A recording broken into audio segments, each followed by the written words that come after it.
अगर मैं तुम पे कुछ लिखता, तुम्हें मैं कुल जहां लिखता। चमन लिखता, घटा लिखता, तुम्हें मैं आसमां लिखता।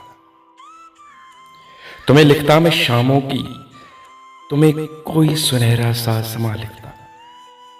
वफाओं का, मोहब्बत का, तुम्हें मैं देवता लिखता।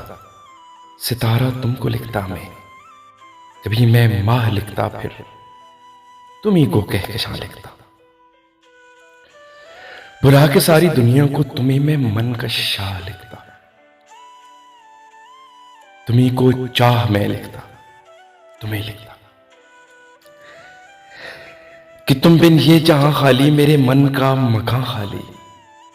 मेरी हस्ती अधूरी है कि तुम बिन कहां पूरी है। मैं लिखता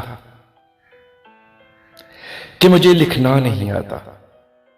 कहां है लफ्ज मेरे पास, मेरे अल्फाज थोड़े हैं।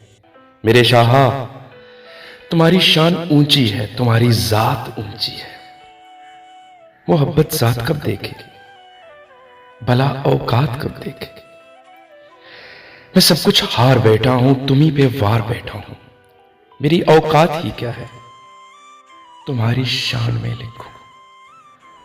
मगर हसरत ही है दिल में जो पूरी हो नहीं सकती। मैं तुम पे नज्म लिखने से तुम्हारा हो नहीं सकता। अगर मैं तुम पे कुछ लिखता, तुम्हें मैं कुल जहां लिखता।